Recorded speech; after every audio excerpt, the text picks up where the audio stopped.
नमस्कार, मी सेजल पुरवार. बातमीपत्रात तुम्हा सर्वांचं स्वागत. पुढे पाहणार आहोत न्यूज टॉप 9 आणि सुरुवातीला पेट्रोल डिझेल टंचाई संदर्भातल्या महत्त्वाच्या अपडेट्स. महाराष्ट्रात पेट्रोल आणि डिझेलचा पुरेसा साठा, मात्र पॅनिकमुळे इंधन पुरवठ्यामध्ये तुटवडा निर्माण होतोय. मुख्यमंत्री देवेंद्र फडणवीसांची माहिती. पॅनिक होऊन इंधन खरेदी न करण्याचं आवाहन. पोलिसांच्या पेट्रोल डिझेलमध्ये कमतरता नाही, सगळीकडे पेट्रोल डिझेल उपलब्ध. इंधन असताना बेजबाबदार उत्तर देणाऱ्या नागपूरमधील पोलिसावर कारवाई केली आहे. फडणवीसांची ही माहिती समोर.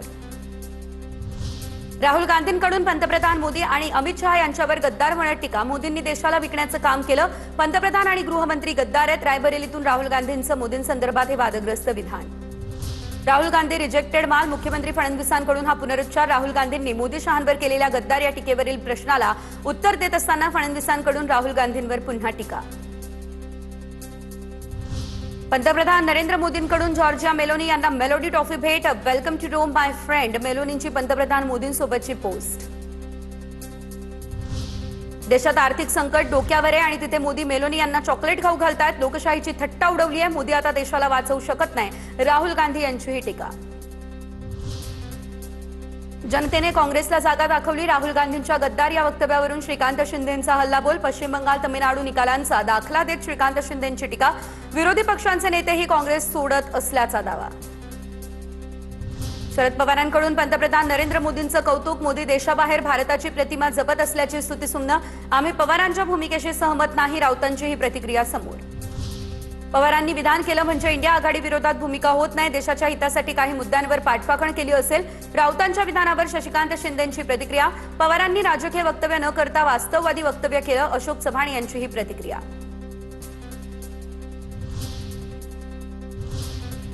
पुढे टॉप 9 मोठ्या राजकीय बातम्या. दोन्ही राष्ट्रवादींचं विलीनीकरण होणार नाही. शरद पवारांकडून भूमिका स्पष्ट. सूत्रांची माहिती. दादांच्या राष्ट्रवादीमधील 22 ते 23 आमदार शरद पवारांच्या संपर्कात, अशी देखील माहिती.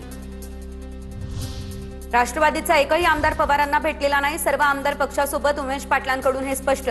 22 ते 23 आमदार संपर्कात असल्याच्या दाव्यानंतर आमदारांना फोनाफोनी.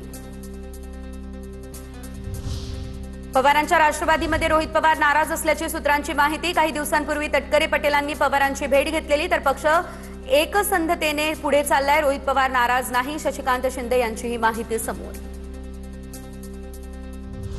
रोहित पवारांकडून नाराजीच्या बातम्यांचं खंडन. पाणी वाटपाच्या बैठकीसाठी रोहित पवार पुण्यात. जनाई शिरसाई सीना कुकडी पुरंदर योजनेचा पाणी प्रश्न, यावर मुख्य अभियंत्यांसोबत रोहित पवार आणि शेतकऱ्यांची बैठक.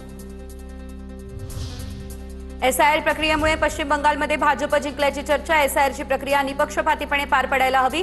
महाविकास आघाडीच्या शिष्टमंडळाची निवडणूक आयोगाकडे ही मागणी. विधान परिषद निवडणुकीसाठी महायुतीचा प्राथमिक फॉर्म्युला ठरला, अशी सूत्रांची माहिती. भाजपला 12, शिवसेनेला 3 आणि राष्ट्रवादीला 2 जागा मिळण्याचा अंदाज. काही जागांसाठी अदलाबदल होण्याचा देखील अंदाज. विधान परिषदेच्या जागा महायुती एकत्र लढणार. या संदर्भात एकत्र बसून निर्णय घेऊ. मुख्यमंत्री देवेंद्र फडणवीसांचं विधान परिषदेसंदर्भात हे महत्त्वाचं विधान. शिवसेनेतील अनेक मंत्र्यांना मंत्रिमंडळ विस्तारात डच्चू दिला जाणार. सूत्रांची माहिती. वाचाळवीर आणि ज्या मंत्र्यांचं रिपोर्ट कार्ड चांगलं नाही त्यांना डच्चू मिळणार, अशी देखील माहिती. शिंदेंकडून आधीच 2.5 वर्षांनंतर दुसऱ्यांना संधी देण्याचं जाहीर. देशाच्या रक्षणासाठी मोदींनी सांगितलं तर समुद्रात उडी मारू. भाजपचे विधान परिषदेचे आमदार प्रमोद जठार यांचं वक्तव्य. मोदींनी देशाला आत्मनिर्भरतेचा, राष्ट्रभक्तीचा मार्ग दाखवलाय, असंही केलं वक्तव्य. तर नीटमध्ये जो घोटाळा झालाय त्या प्रकरणी काही महत्त्वाच्या अपडेट्स बघूयात.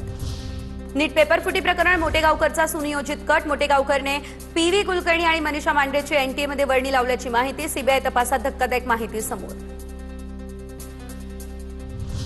नीट पेपरफुटी प्रकरणी आरोपी शुभम खैरनारला 5 दिवसांची सीबीआय कोठडी. सीबीआयनं केलेली मागणी कोर्टाकडून मान्य.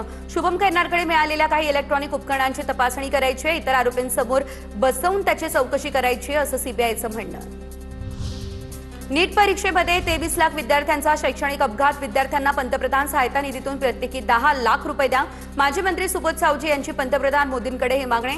केंद्रीय शिक्षण मंत्र्यांवरती सदोष मनुष्यवधाचा गुन्हा दाखल करण्याची देखील मागणी. नीटच्या पुनर्परीक्षेला जाणारे विद्यार्थी डिप्रेशनमध्ये. पेपरफुटीमुळे पुन्हा परीक्षा द्यावी लागणार असल्यानं विद्यार्थ्यांचा संताप. पेपरफुटीमधील आरोपींवर देशद्रोहाचा गुन्हा दाखल करण्याची मागणी. 21 जूनला नीटची पुनर्परीक्षा होणार. नाशिकमधील आरसीसी मोटेगावकर क्लास अखेर बंद. नीट पेपर फुटी प्रकरणी मोटेगावकरच्या अटकेनंतर क्लास बंद. क्लास चालक सीबीआयच्या रडारवर आला. त्यानंतर शिक्षण क्षेत्रात खळबळ. मोटेगावकरच्या राज्यभरातील क्लासेसवरती सीबीआय छापेमारी करण्याचीही शक्यता. नीट पेपर फुटी प्रकरणात लातूरमधील डॉक्टरांची सीबीआयकडून चौकशी सुरू. लातूरमधील 3 डॉक्टर नीट पेपर फुटीमध्ये सहभागी अशी सीबीआयला शंका. काल रात्री 2 डॉक्टरांची चौकशी करत कागदपत्र आणि मोबाईलही जप्त केले. नीट पेपर फुटी प्रकरणातील आरोपी शिवराज मोटेगावकरचा आणखी एक कारनामा आला समोर. लातूरमध्ये उद्योगधंद्यासाठी आरक्षित भूखंड क्लास चालवण्यासाठी खरेदी केल्याची माहिती. अनिल अग्रवाल नावाच्या उद्योजकाकडून मोटेगावकरनं जमीन विकत घेतली. पुण्यातील डेक्कन परिसरातील आरसीसी क्लास पालिकेकडून सील तर आरसीसी क्लासेसचा काही भाग यावर अतिक्रमण. पालिकेकडून अतिक्रमणावर बुलडोझर कारवाई. 2024ला नीटचा पेपर फुटलेला, त्याचं पुढे काय झालं? वैद्यकीय अभ्यासक मनोज पिंगळे यांचा हा सवाल. नीट परीक्षेचं काम आयपीएस अधिकाऱ्यांच्या हातात द्या, पिंगळेंची ही मागणी.